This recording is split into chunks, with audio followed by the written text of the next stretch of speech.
शादी के बाद किरण ने धीरे धीरे घर संभालना शुरू ही किया होता है। सुबह की चाय लेकर किरण बाहर आती है, जहां उसके सास, ससुर और पति संजय बैठे थे। पापा जी, मम्मी जी, ये लीजिए चाय। सभी लोग चाय पी रहे होते हैं, तभी घर की डोरबेल बजती है। मैं देखती हूँ उमा होगी, मैं दरवाजा खोलती हूँ। किरण उठकर दरवाजा खोलती है। उमा घर के सारे काम करती है, साथ साथ किरण खाना भी बना लेती है। काम खत्म करने के बाद जब उमा जाने लगती है तो वो सुशीला के पास जाती है। मालकिन, मेरी पगार दे दो, आज महीने का आखिरी दिन है। कल से मैं 10 दिन की छुट्टी पर जा रही थी, अब 10 दिन के बाद आएगी। सुशीला संजय से कहती है कि वो उमा को देने के लिए पैसे लेकर आए। संजय बेटा, मेरी अलमारी में पैसे रखे हैं, लाकर उमा को दे दे। संजय सुशीला के कमरे में जाता है और पैसे लाकर उमा को देता है। उमा, तेरा हिसाब हो गया, अब तो आराम से छुट्टी पर जा, अब तुझे काम पर आने की जरूरत नहीं है। क्यों मालकिन? अरे अब इस घर की मालकिन आ गई है ना। मालकिन? मम्मी जी, इस घर की मालकिन तो आप ही हो। अरे ना बहू, मैं कहा, अब तू इस घर की मालकिन है। ये घर अब तेरा है, अब तू अपना घर संभाल। अब इस घर को तेरे से अच्छा और कोई नहीं समझ सकता। उमा सुशीला से कहती है। अच्छा मालकिन, चलती है। अरे अब मुझसे नहीं, किरण से इजाजत ले, मालकिन तो यही है, मैं तो बस एवं ही। ठीक है किरण भाभी, मैं जाती है। कभी मेरी जरूरत पड़े तो याद कर लेना। मेरा फोन नंबर है ना आपके पास? हाँ उमा, तेरा फोन नंबर मेरे पास सेव है। विदा लेकर उमा चली जाती है, लेकिन सुशीला ने जिस तरह से प्यार की चाशनी में भिगोकर किरण पर तीर चलाया था, वो किरण को बहुत गहरे लगती है। किरण सुशीला के टेंट्रम समझ जाती है कि सिर्फ घर के काम उससे करवाए जाने के लिए सुशीला ने उसके सर पर मालकिन का ताज रखा होता है। असल में तो उसे उमा की जगह पर बिठा दिया गया था। उस दिन से घर के सारे काम किरण से करवाए जाने की शुरुआत हो जाती है। शाम के वक्त किरण जब रात के खाने की तैयारी कर रही होती है तो सुशीला उसके पास जाती है। किरण बहू, क्या बना रही है तू? मम्मी जी, आज मैं खाने में मूंग की दाल, आलू परवल की सब्जी और रोटी बना रही हूँ। वो तो ठीक है बहू, लेकिन खाना बनाने से पहले किचन में पोछा तो लगा लेती। तू तो जानती है बहू कि घर की रसोई में माँ अन्नपूर्णा का वास होता है। घर की रसोई को पहले साफ सुथरा करके फिर खाना बनाना चाहिए। उमा भी शाम के बर्तन धोने के बाद रसोई में झाड़ू पोछा किया करती थी ना। तू तो खुद इतनी सफाई पसंद है, फिर कैसे भूल गई? सॉरी मम्मी जी, मैं अभी रसोई की सफाई कर देती हूँ। हाँ बहू, कर ले, फिर खाना बनाना है। रसोई साफ सुथरी रहेगी तो यहाँ काम करने में तेरा भी मन लगेगा, सब तेरी तारीफ करेंगे। ऐसा कहकर सुशीला वहां से खिसक जाती है और किरण को खाना बनाने से पहले रसोई में झाड़ू पोछा करना पड़ता है। सुशीला और घर के दूसरे सदस्य प्यार प्यार से किरण से सारे काम करवा लेते, यहाँ तक कि संजय भी इसमें पीछे नहीं था। उसकी आदतों से किरण और भी ज्यादा परेशान रहती थी। शाम के वक्त संजय सोफे पर बैठकर पानी पी रहा होता है। पानी पीने के बाद वो पानी का ग्लास सोफे के नीचे रख देता है। किरण भी वहीं बैठी होती है। थोड़ी देर के बाद, किरण, भूख लग रही है यार। बोलो, क्या खाओगे? समोसे खाओगे? हाँ, समोसे खाने का तो बहुत मन है, लेकिन बाहर की चीजें मैं खाना नहीं चाहता। अगर तुम घर पर ही समोसे बना दो तो मैं खा लूंगा। ठीक है, मैं समोसे बना देती हूँ। किरण रसोई में जाने के लिए जैसे ही सोफे से उठती है, ए किरण, ये ग्लास तो लेती जाओ। किरण उसका झूठा ग्लास लेकर किचन में जाती है। तभी, किरण बहू, जरा एक गिलास पानी देना। जी पापा जी, अभी लाई। अपने ससुर को पानी देने के लिए किरण जब ग्लास ढूंढती है तो रसोई में एक भी ग्लास नहीं था, क्योंकि संजय की आदत होती है, वो एक ग्लास में एक ही बार पानी पीता था और इधर उधर रख देता था। ओफो, संडे के दिन यही होता है, मैं सारा दिन बस ग्लास ही ढूंढती रह जाती हूँ। किरण सबसे पहले अपने कमरे में जाती है। वहां बेड के नीचे एक ग्लास रखा होता है। उसके बाद वो देखती है डाइनिंग टेबल पर भी एक झूठी ग्लास रखी है। इस तरह से घर के कोने कोने से एक ग्लास ढूंढकर वो सारे ग्लास धोती है। उसके बाद अपने ससुर को पानी देती है, जिसके बाद किरण संजय से इस बात की शिकायत करती है। क्या है संजय, जहाँ पानी पीते हो वहीं पर ग्लास छोड़ देते हो? अरे धो नहीं सकते तो कम से कम किचन में तो लाकर रख दो। अरे तुम गुस्सा करती हो, कितनी अच्छी लगती हो, पता है तुम्हें? नहीं, तुम्हें किसी ने बताया नहीं होगा, लेकिन कसम से जब तुम प्यार से डांटती हो ना तो मुझे बहुत अच्छा लगता है।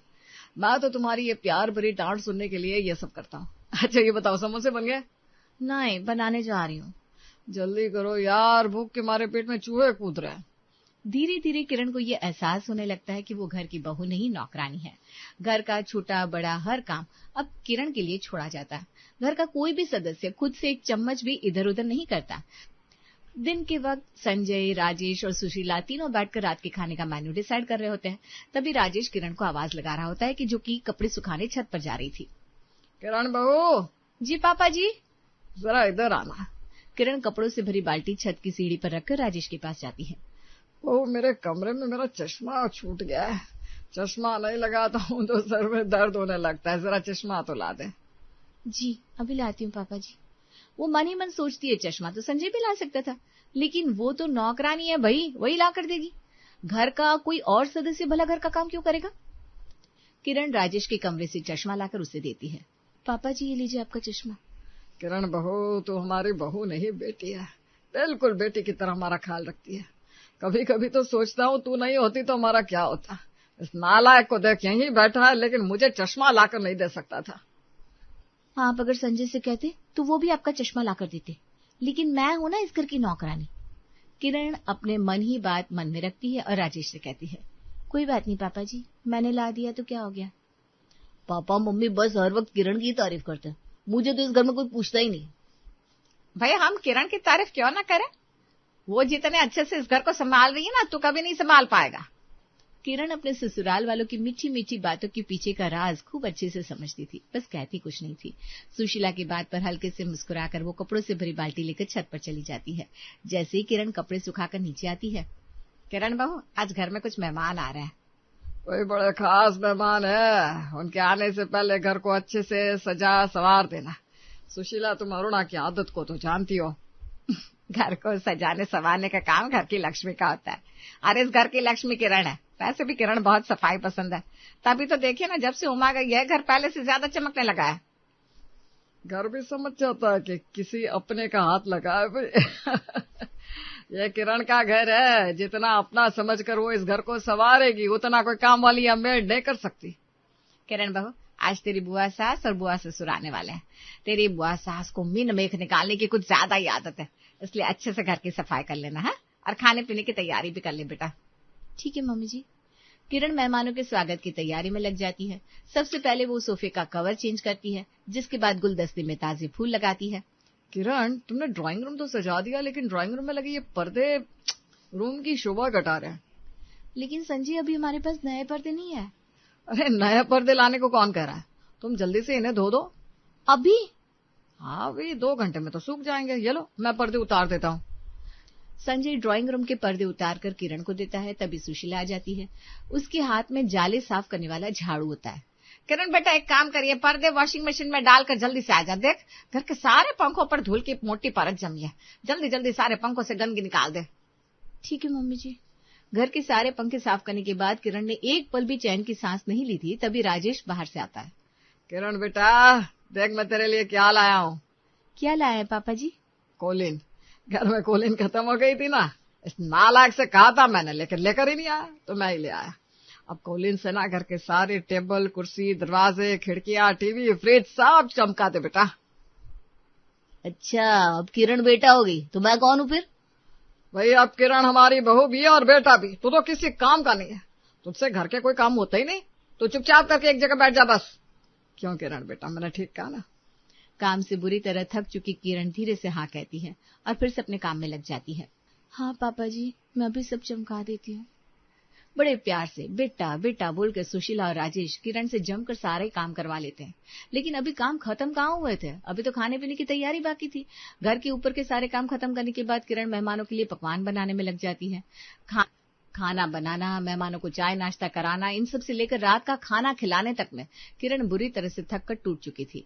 अब उसके अंदर और कोई काम करने की हिम्मत नहीं बची थी। आज तो बहुत थक गई, किचन में जूठे बर्तनों का पहाड़ खड़ा है, कल साफ करूंगी। ऐसा सोचकर किरण अपने कमरे में जा रही होती है, तभी सुशीला वहां आती है। किरण बेटा कहाँ जा रही है? मम्मी जी सोने जा रही हूँ।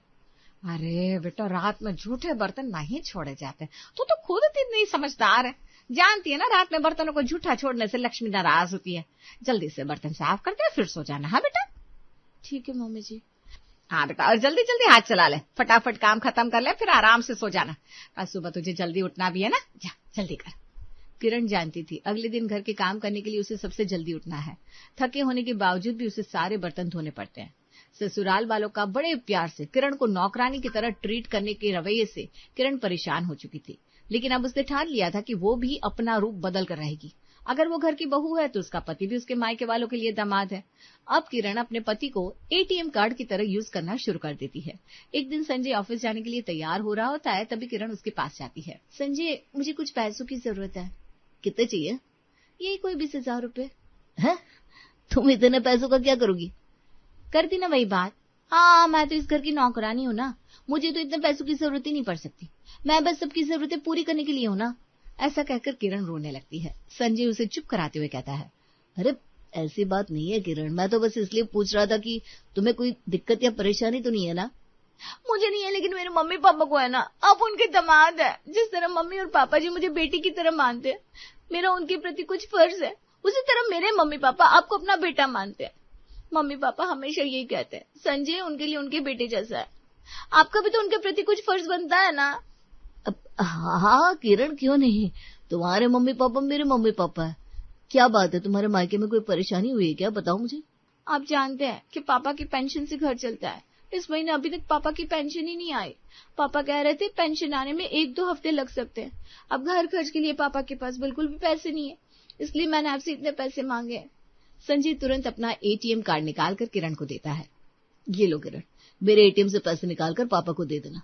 पापा को कोई परेशानी नहीं होनी चाहिए। आप चिंता मत करना, मैं पापा से कह दूंगी पेंशन आती है आपको पैसे वापस कर दे। अरे पागल हो क्या? पापा मेरे बारे में क्या सोचेंगे? तुम पापा से ऐसा कुछ भी मत बोलना। Thank you, you are the best husband of the world. Kiran Sanjay का एटीएम कार्ड लेकर चली जाती है। इस तरह से एक दिन वो फिर से संजय से पैसे मांगती है, वो भी अपने मम्मी पापा के लिए। संजय, कल मम्मी का जन्मदिन है। हमारी शादी के बाद ये मम्मी का पहला जन्मदिन है। मैं चाहती हूँ कि दामाद की ओर से मम्मी को कुछ अच्छा सा तोहफा मिले, जिससे मम्मी को भी अच्छा लगे ना। हाँ हाँ, क्यों नहीं, मम्मी के लिए कोई बड़ा गिफ्ट ले लेते हैं। आज शाम मैं आपके ऑफिस के बाहर आ जाऊंगी, वहां से हम दोनों मार्केट चलेंगे। ठीक है। शाम को किरण तैयार श्यार होकर संजय के ऑफिस के बाहर पहुंचती है, जहां दोनों गाड़ी में बैठकर मार्केट जाते हैं। किरण संजय को सबसे महंगे ज्वेलरी शॉप पर ले जाती है और वहां वो अपनी मम्मी के लिए गोल्ड का सेट पसंद करती है। संजय देखिए ना, कितना खूबसूरत सेट है ना, मम्मी पर बहुत अच्छा लगेगा। हाँ बहुत अच्छा लगेगा, लेकिन काफी महंगा है, रहने देते हैं। चलिए मम्मी के लिए कुछ सस्ता गिफ्ट खरीद लें। अरे कैसी बात करी हो किरण, वो तुम्हारी मम्मी है, मतलब हमारी मम्मी है। मम्मी के लिए मैं इतने पैसे तो खर्च कर ही सकता हूँ। सच? हाँ क्यों नहीं। संजय अपने क्रेडिट कार्ड से पेमेंट करके अपनी सास के लिए महंगा सा गोल्ड का सेट ले लेता है। इसी तरह एक दिन किरण संजय से 50,000 रुपए की मांग करती है। संजय मुझे कहने में अच्छा तो नहीं लग रहा, लेकिन। अरे क्या बात है किरण, बोलो ना, मैं तुम्हारा पति हूँ, तुम मुझसे नहीं कहोगी तो और किससे कहोगी? मैंने पहले ही आपसे इतने पैसे ले लिए हैं, अब मांगने में ठीक नहीं लग रहा। किरण, मेरे पैसों पर तुम्हारा भी अधिकार है।